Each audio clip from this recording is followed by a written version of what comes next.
Tudo bem, Ana? Bom dia a todos, ou boa tarde a todos, né? Tudo bem? Seja muito bem-vinda, Nica. Obrigada, Ana, pelo convite. Muito obrigada pelo convite. Uma honra estar aqui com vocês. Vamos conversar um pouco sobre esse assunto, né? A face e os nutrientes. Exatamente. Eu estava perguntando aqui, Nica, quem é novo aqui no perfil, porque eu sei que tem muita gente entrando que talvez não esteja tão familiarizado com o termo fáscia, né? Talvez alguns novos seguidores meus e seus. E aí eu pensei da gente fazer assim, olha só. A gente fazer um bate-volta falando um pouco de pele e fáscia, dos nutrientes, e assim a gente vai indo. Pode ser? Pode, pode sim. Então vamos lá. Bom, então vamos começar assim, gente. Quando a gente fala de fáscia, nós falamos didaticamente, porque na hora de dissecar a gente não encontra as camadas, mas a gente fala de três camadas.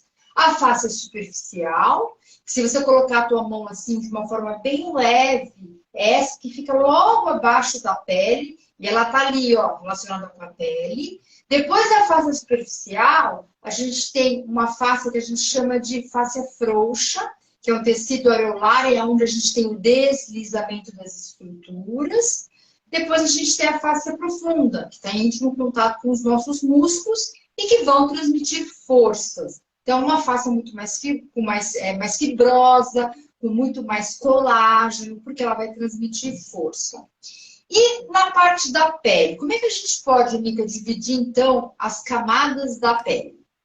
Tá, eu acho que o que é importante, foi até a pergunta que eu te fiz, a gente vê alguns equipamentos, eles falam do SMAS, da fáscia, né? Então, acho que é importante, algumas tecnologias, elas acabam trabalhando isso. A pele a gente sempre divide em epiderme e derme, né? A hipoderme, que é o subcutâneo, e hoje se trabalha muito a parte do músculo também, quando a gente fala da parte estética.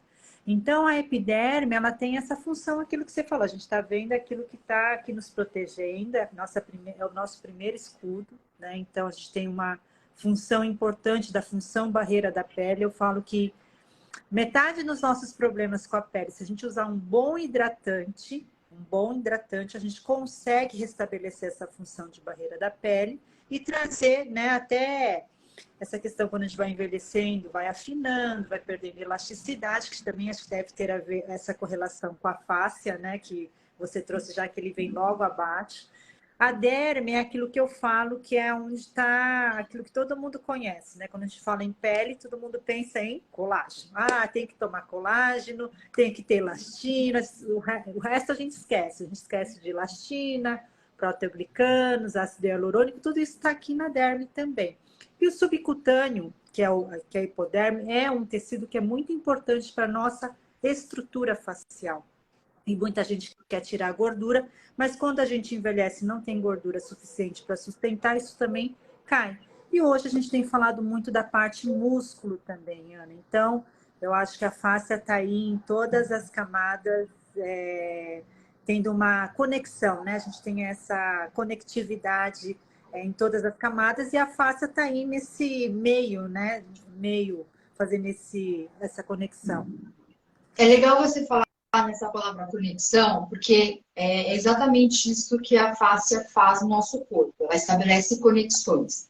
Então, pensando nessas camadas, né, que eu volto a ressaltar, ela é feita de forma didática, mas na hora que a gente vai olhar num cadáver, numa dissecação, tá tudo junto, aí fica muito claro para a gente como essa parte mais superficial, e aí pele e face superficial, se comunicam diretamente com o músculo, e aí você falou a importância do músculo, né? E lá, ossos e nas nossas partes mais profundas. Então, a face, pessoal, para quem é novo aqui, ela estabelece essa conexão entre as estruturas mais superficiais com as estruturas mais profundas. E aí você falou uma coisa muito legal, você falou colágeno, elastina e proteoglicanos. E na face a gente estuda muito isso, né? Então a gente sabe que em alguns lugares do nosso corpo, essa face ela tem mais colágenos, ela transmite força, ou ela tem mais elastina, se a gente quer elasticidade.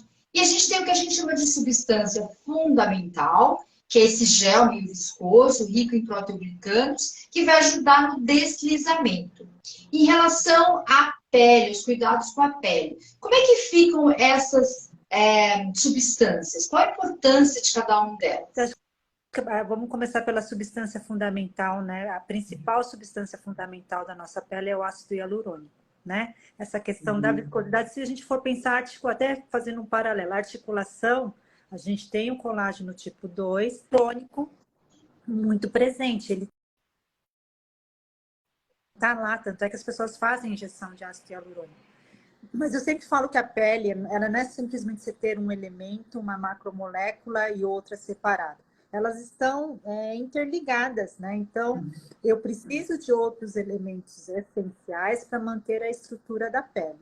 Então, a pele, né, quando a gente fala dessa epiderme, no primeiro momento, vou falar de células, então, eu gosto muito dessa questão das células. Então, a gente tem os queratinócitos, que fazem essa nossa primeira camada, que é a epiderme.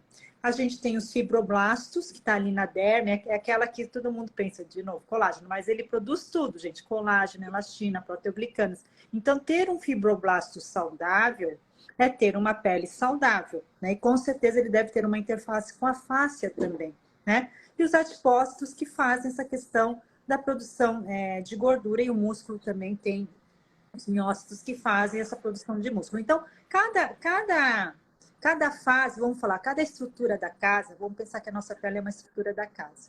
Eu tenho a epiderme que está ali, é a frente de tudo, né? Vem a exposição solar, é ele que está protegendo a gente, por isso que ele tem que estar fortalecido, ele tem que estar íntegro, a integridade dela é extremamente importante. Quando vem a outra parte, fez a estrutura e vai começar a preencher, você começa a colocar o cimento. Então, o cimento seria a derme, né? O nosso tecido conjuntivo, com todos esses elementos que você falou. Do mesmo jeito como você falou, colágeno é a proteína que a gente tem maior concentração na pele, né? Ela dá essa questão da sustentação, a elastina, como também de elasticidade, a substância fundamental de fazer esse preenchimento e de dar essa hidratação. Então, esse tugor que a gente tem na pele, ele vem muito do ácido hialurônico, não é só o colágeno. O colágeno ele tem uma estrutura, mas ele precisa ser preenchido. E a gente tem outras proteoglicanas. A gente fala muito do ácido hialurônico, porque ele é o que tem maior concentração, né? E no tecido adiposo, eu acho que os últimos estudos têm mostrado a importância, quando a gente começa a falar de células tronco,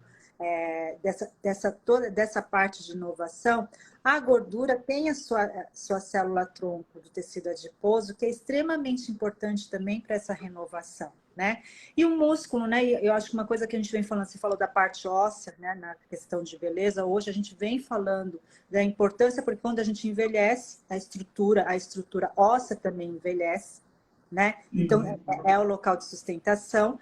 E os ligamentos também é uma outra região também que hoje começa a se falar mais. Então, essa questão da pele, ela não é, eu sempre falo, ela não é só pele, né? Quando eu tenho um metabolismo, eu tenho uma alteração hormonal, eu tenho uma desbiose, tudo isso vai afetar a minha pele e a qualidade da nossa pele.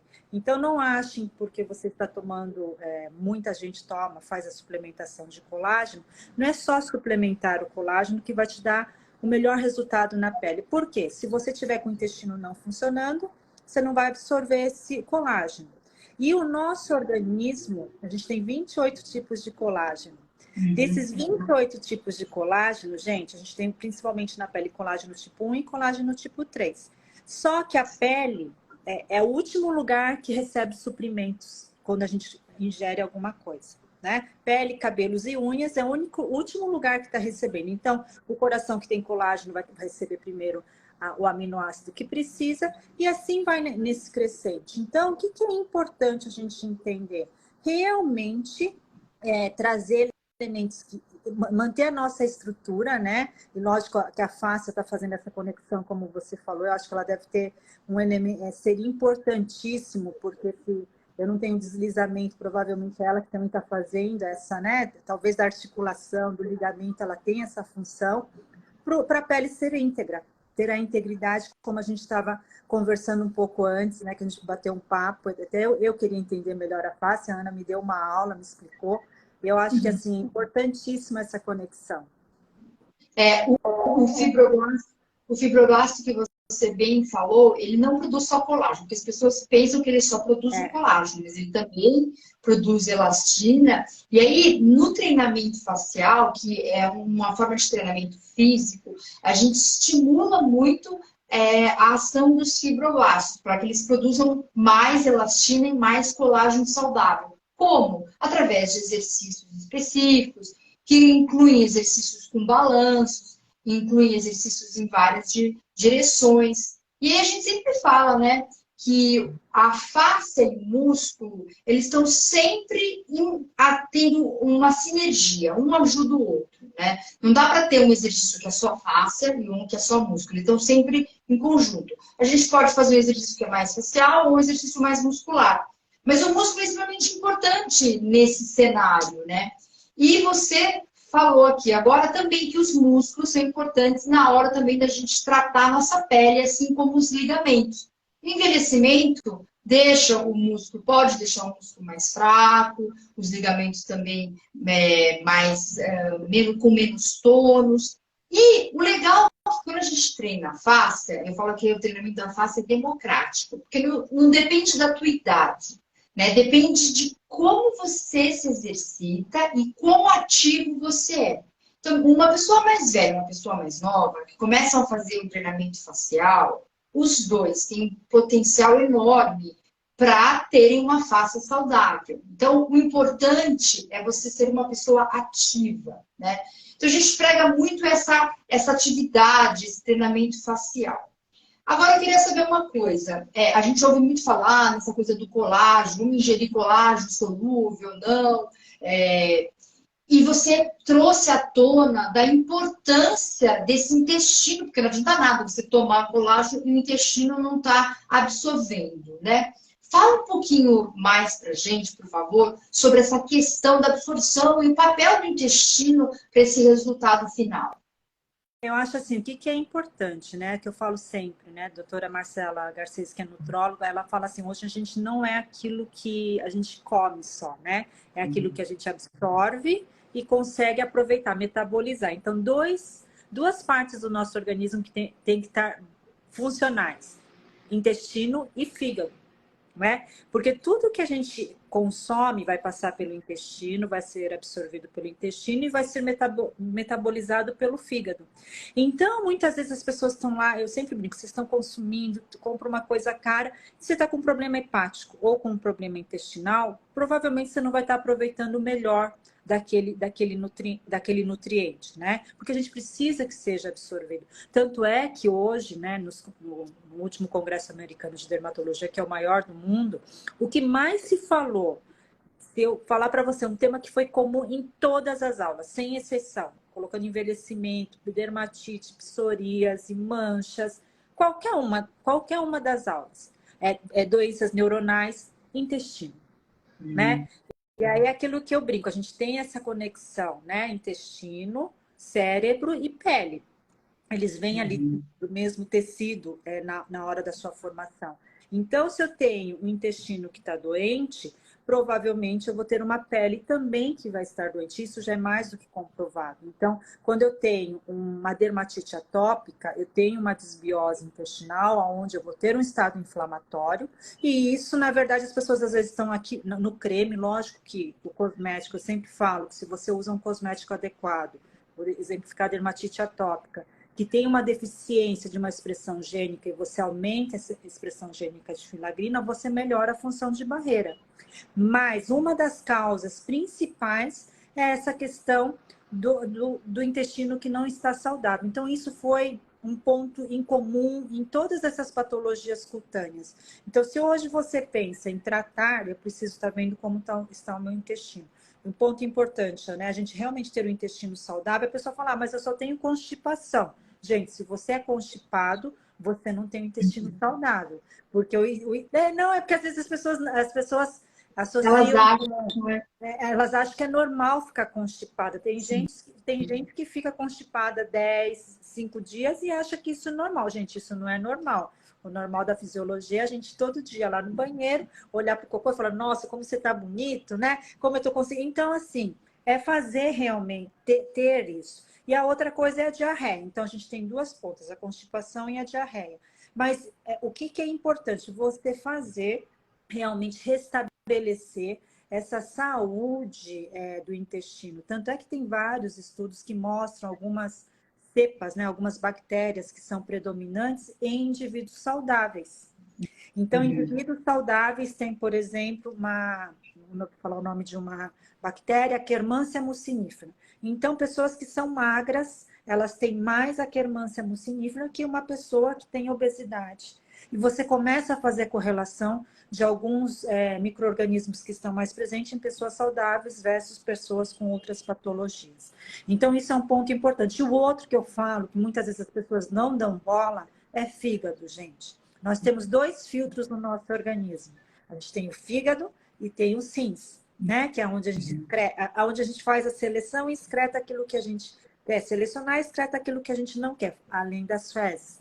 Mas cuidar desse fígado é extremamente importante. E hoje também é muito fácil a gente ter esse fígado intoxicado. Por quê? Muita gente toma medicamento, né? Ainda mais quando a gente envelhece, a gente tende a ter uma polifarmácia, né? A gente vê muitas vezes. Polifarmácia, sim, com vários medicamentos. Adorei esse termo, polifarmácia, é verdade. E aí a pessoa tá lá tá o tempo todo aí eu acho que essa é a grande busca. A gente ter um metabolismo. E o que é envelhecer, no meu ponto de vista falando? Envelhecer é quando eu perco a capacidade de sinalizar, venho lá, uma mensagem sinalizou de uma forma correta, o fibroblasto falou, nossa, eu tenho tudo, tenho que produzir tudo. Ele não consegue fazer essa sinalização e a gente vai envelhecendo molecularmente, vai fazendo. E aí você não consegue produzir aquilo que você precisa. Então, ter fígado e intestino saudável são dois pontos importantes quando a gente fala da parte de absorção de nutrientes. Ok. E uma coisa que você falou da inflamação. Quando a gente trabalha com o sistema facial, a gente fica muito de olho nos processos inflamatórios, que podem acontecer com envelhecimento, né? Podem acontecer porque você está ingerindo alguma coisa mais ácida. E o que acontece com a fáscia quando a gente tem a presença de uma inflamação?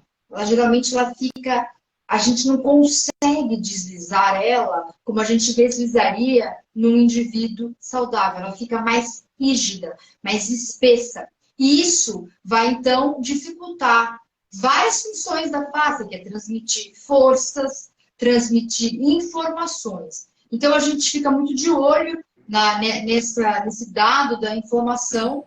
E você falou uma outra coisa, o intestino, todas as vísceras também são revestidas por fáscia, né?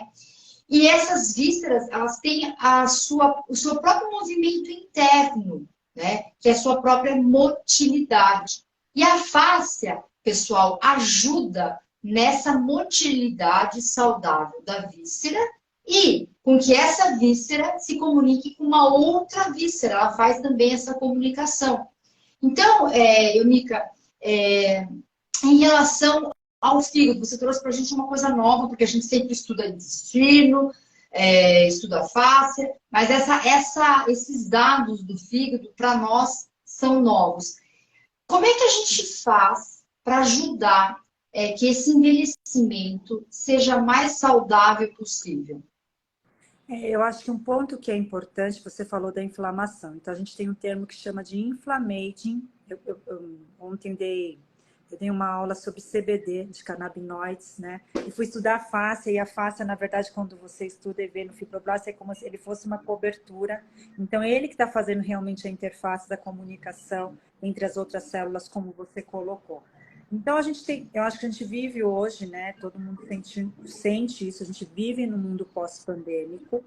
Todos nós estamos mais inflamados, naturalmente, por todo o processo, seja pelo tipo de alimentação, não dormia direito, mudou o nosso ciclo circadiano. Então, isso impacta diretamente na nossa longevidade. O fato de você não dormir de forma adequada, não é dormir 12 horas, né? O ideal, a média, que os estudos mostram, a gente ter aí um sono entre 7 e 8 horas, cada um tem um ciclo, mas assim, 7 horas seria o número ideal da gente ter realmente um sono. Por que que o sono é importante? Primeiro, porque quando a gente dorme, né, a gente libera o hormônio do crescimento. Aí todo mundo pensa, o hormônio do crescimento é só para crescer, né? Para as crianças é importante? Não. Para o adulto, para o envelhecimento, ele é extremamente importante. Porque na hora que a gente dorme, é a hora que a gente está fazendo as nossas reparações. Então a gente está lá deitado, o hormônio do crescimento vai estar ajudando o quê? Reparar os danos que aconteceram durante o dia das células. Então esse é um primeiro ponto. O segundo, quando você fala da alimentação, que a gente tem falado muito, embale, desembale menos, descasque mais, é uma grande tendência. Mas também um outro ponto que a gente tem que ver, que o nosso solo também ficou mais pobre. E nem sempre a gente vai conseguir todos os nutrientes que a gente precisa, às vezes, via alimentação. Então, sempre o acompanhamento de um profissional é extremamente importante. Porque é o que eu brinco, às vezes, eu dou muita aula para dermatologista, né? Eu dou as palestras para o dermatologista. Às vezes ele está ali no foco de melhorar a pele e a pessoa está desequilibrada hormonalmente, está desequilibrada emocionalmente. Aí você fala, emocionalmente vai afetar, gente? Quando a gente fica estressado, e quem tem queda de cabelo já deve ter escutado, você está estressado, seu cabelo está caindo. E tem uma resposta fisiológica para isso. Porque quem está estressado produz muito mais, o estresse crônico produz muito mais o hormônio do estresse, que é o cortisol. E o cortisol tende a circular no nosso organismo todo, vai desequilibrar o nosso sono, ele vai circular pelo organismo todo, ele vai fazer o quê? No caso de cabelo, ele aumenta a produção de DHT, que vai fazer mais vasoconstrição, vai aumentar mais a inflamação no local, e isso vai fazer com que tenha essa miniaturização e o cabelo caia. Então, o estresse impacta diretamente. E um outro ponto, quem é estressado, a gente estava falando da substância fundamental. Os estudos mostram que quando a gente está estressado ou estressada, a gente diminui, afeta em 40% a produção de proteoglicanos. Então, quer dizer que eu me desidrato também. Então, isso vai afetar diretamente, por isso que as pessoas que são estressadas têm mais dores. Né? Todo mundo, quando começa a ficar estressado, começam a aparecer as dores. Talvez pelo estado inflamatório, como você colocou, a face está lá mais inchada, mais volumosa e não tem o mesmo deslizamento, que eu falo que aí começa a dor de lá, começa a dor de cá. Então, o estresse te mostra a pessoa que está estressada. Não vai ter o melhor... Cirurgia não é indicada para ela porque ela não vai conseguir cicatrizar da melhor forma. Você tem vários fatores. Então, é esse ponto. Cuidar da saúde emocional para a gente viver realmente de uma forma mais longeva, porque assim, a ideia é que nosso envelhecimento seja saudável. Né? Você falou, como é que envelhece, né? Então, é realmente a gente ter aquilo que acho que a Ana trabalha bem, que é mobilidade. Porque chegar aos 80 anos acamado não é a ideia. E aí, uma outra parte também que a gente não cuida, né? Essa falta de consumo de proteína. Então, a gente tem sarcopenia. E a Ana deve ver bastante isso. O que é sarcopenia? Falta de músculo. A gente cuida muito do osso. Se parar para pensar, todo mundo está preocupado com osteoporose, osteopenia, mas a gente não cuida do músculo que dá sustentação. Então, se eu não tenho músculo, eu também não tenho sustentação para essa carga óssea e também não vou ter mobilidade, né? E a gente tem algum, tipo assim, quem toma civastatina, vou dar um exemplo de um medicamento para controlar o colesterol, tanto é que hoje tem civastatina com coenzima Q10. Quem tomava civastatina lá atrás, o que ele tinha? Dores musculares. Sim. Não é isso? Era uma coisa que era frequente. Por quê? Porque ele, na verdade, terminava com a coenzima Q10 que tinha no organismo. Então, o organismo, para poder produzir isso, é uma coisa que vocês têm que colocar na cabeça, gente. Nosso organismo ele é muito inteligente. A partir do momento que ele não tem de onde tirar energia, ele vai lá e vai pegar de onde? Do músculo. É o que o maratonista consegue, né? O maratonista, na verdade, quando ele está no final ali, começa a dar cãibra, porque ele está queimando músculo para tirar energia de algum lugar. E o nosso organismo, quando ele não consegue energia de uma outra fonte, ele vai tirar do músculo. E o músculo é a última fonte de onde ele vai tirar essa energia. Então, vai fazer o quê? Vai fazer com que você tenha dor, fibromialgia. Isso é falta de produção energética, que seria a gente ter as mitocôndrias saudáveis. Então, a atividade física vai fazer você... A biogênese mitocondrial vai aumentar a produção, mitocôndria é a nossa casa de força de energia, vai aumentar essa produção energética. Então, quer dizer, se você parar para pensar, está tudo muito conectado. Eu não consigo pensar... eu sempre falo isso, não adianta você olhar para o organismo e pensar numa única coisa, que você vai ter a solução naquilo. Na verdade, o nosso envelhecimento da pele, ele está muito conectado com tudo isso que eu estou falando. Dormir bem, se alimentar, ter energia, né? Então, tudo isso... E o intestino saudável, o fígado também. É interessante porque dentro dos estudos da face, a gente tem um grande pesquisador alemão chamado Robert Schley.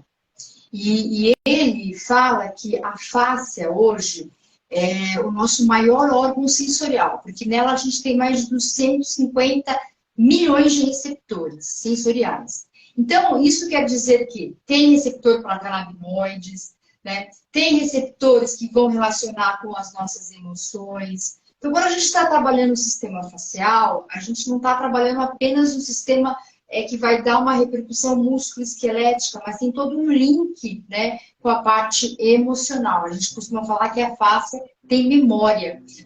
Até porque em algumas terapias manuais, tipo o Rolfing, né, é possível durante uma sessão com essa terapia manual, o cliente experimentar como um déjà vu, né? Voltar uma sensação, um sentimento, uma emoção, né? Então isso é muito comum. E a fáscia, ela tem o seu papel nisso. E uma coisa que você falou que eu achei interessante, dos canabinoides. Eu vi ontem que você fez essa live e tem uma pesquisadora chamada Caterina Fedi, da Itália, que fala e mostra na pesquisa que a fáscia tem receptores canabinoides. Fala um pouquinho para a gente sobre essa substância, qual é o impacto dela. Na verdade, acho que a gente, no nosso organismo como um todo, a gente tem endocannabinoides. Então, a pele tem 9 endocannabinoides, né, tipos aqui, né? Então, quer dizer, a gente tem uma interação com o canabidiol, que é o CBD, a gente tem o canabidiol, tem vários tipos, né? E aí, uma das principais funções, né? E o THC é o que tem, na verdade, a questão do alucinógeno, que aí você tem uma concentração menor, mas tem a sua atividade ansiolítica quando usada na sua dosagem correta. Então, assim, a gente tem um mundo aí para aprender dos canabinoides ainda a ser pesquisado. Ainda tem, eu acho assim, tem muito teste in vitro, né, que foi feito em célula, alguns em animais e ainda poucos na parte clínica em humanos. Então, é aquilo que eu falo, cada ser humano é um ser humano. Talvez para uma pessoa dê um excelente resultado e às vezes você vê um resultado oposto naquela pessoa. Então, o canabinoide ele vai vir, ele tem uma ação anti-inflamatória, anti-histamínica muito grande, mas a gente vai ter que saber como usá-lo. Eu vejo ele assim com essa questão no trabalho da inflamação, na modulação da inflamação, como para dor, né, principalmente, porque ele acaba bloqueando o receptor da dor, 2 receptores de dor, então ele tem um trabalho muito focado para essa área, né? Então, assim, a gente tem um universo de opções que estão por vir, porque eu acho que assim, eu estava até fazendo um levantamento na parte genética, que é uma área que a gente vai ter que repensar muita coisa. Então, envelhecer não é como eu digo na época dos nossos pais, né? Provavelmente eles tinham um ritmo diferente, não tinha essa alimentação também, que eu digo que é desequilibrada, que a gente acaba tendo muito mais, né? Ultraprocessados no dia a dia. Se a gente for parar para pensar, as crianças, eu ainda tenho uma tese de que as crianças, a gente ainda vai pagar um preço muito alto por causa dessa pandemia com as crianças e adolescentes, né? Então, foi muito impactante socialmente, até você falou dessa parte sensorial da face, porque nós hoje vivemos numa interface online, né? Eu não conheço você pessoalmente, mas o ser humano precisa dessa questão do tato. precisa dessa questão do sensorial. Eu acho que o que eu falei, para um europeu foi mais fácil passar a pandemia do que para um brasileiro. Porque o brasileiro é aquela pessoa do abraço, do beijo, chega. É cultural, é muito cultural. Mas que isso vai ter um impacto emocional lá na frente, com certeza a gente vai pagar um preço. Eu vejo isso, que a gente vai pagar um preço, mesmo na prática de atividade física, tudo foi impactado, porque durante 2 anos isso foi tirado da memória da célula das pessoas. Né? Você disse uma coisa que eu tenho escutado muito nos congressos: as células têm memória. Então, essa memória, se você vai reativar a memória do músculo, você tem mais facilidade para ganhar massa muscular, porque as pessoas, eu tenho facilidade para ganhar massa muscular desde nova. Então, você vai reativar essa memória desse músculo para isso. Então, eu acho que é esse trabalho, esse conhecimento, e cada vez mais a medicina vai ser, né, a saúde vai ser celular. Eu acredito isso, eu já falo isso há 5 anos, que a gente vai estar falando de cuidar de células, de mitocôndrias, para você realmente conseguir combater uma inflamação, você realmente ter uma resposta, porque a gente só tem a melhor performance do nosso organismo quando está tudo funcionando.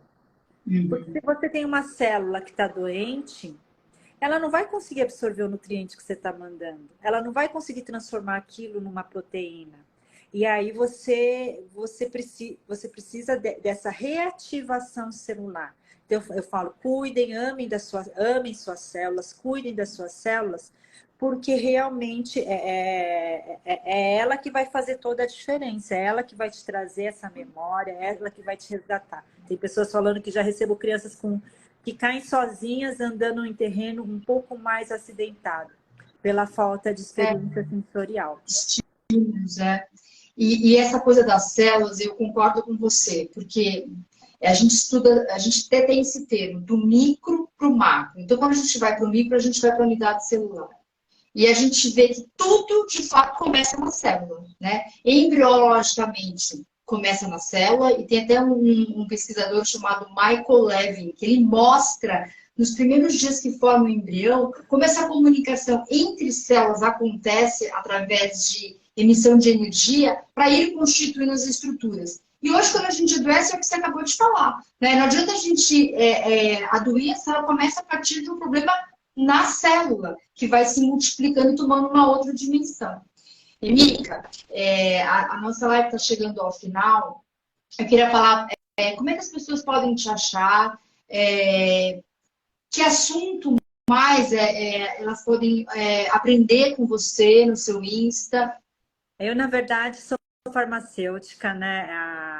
Minha formação é farmacêutica. Hoje é uma área que eu gosto bastante de estudar, é genética. Eu gosto de eu gosto de fisiologia e metabolismo, né? Minha área é desenvolvimento de cosméticos e nutracêuticos. Vocês vão me encontrar no meu Insta, que é emika.yamaguchi.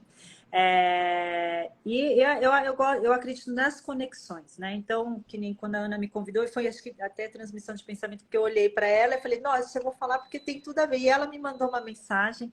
Eu acho que é essa questão, somos energia, então tem essa troca de energia. Gostei muito de ter tido esse contato.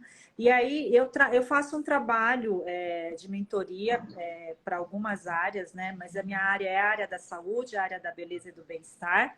Gosto da parte de genética também, acabei me aprofundando, estou fazendo um doutorado em genética, fiz um mestrado em regeneração tecidual na cirurgia plástica aqui na Unifesp. Então, são áreas que envolvem tudo que envolve essa parte de fisiologia, biologia molecular, de entender, de conectar, né? Porque às vezes as pessoas, a gente virou tão partezinha, só tem a parte do rosto, tem a parte do corpo, e nada disso está conectado, as pessoas não olham todo. Então, muito exercício do olhar o todo, né? Então, muitos médicos acabam me procurando quando medicamento não tem mais solução, eles olham assim, o que será que dá para fazer de diferente com esse paciente? Então, eu olho a parte de fisiologia, né, da patologia fisiologicamente, e associo sempre a parte de nutracêuticos com dermocosméticos. Vocês vão falar, dermocosmético funciona? Funciona quando a gente consegue fazer de uma forma diferenciada, você tem resultados muito, muito bons. Então, um pouco mais desse entendimento. E agradeço a Ana pelo convite. Espero a gente fazer outras lives. Vou te convidar para fazer uma live lá comigo, ou a gente montar, de repente, uma aula que é bem bacana para fazer algo diferenciado. Adoraria da gente montar uma aula juntas. Gente, a gente vai ter que sair daqui, porque agora a gente vai gravar um podcast para vocês. Então, olha só, sigam a Emília lá no Instagram dela. E olha, a gente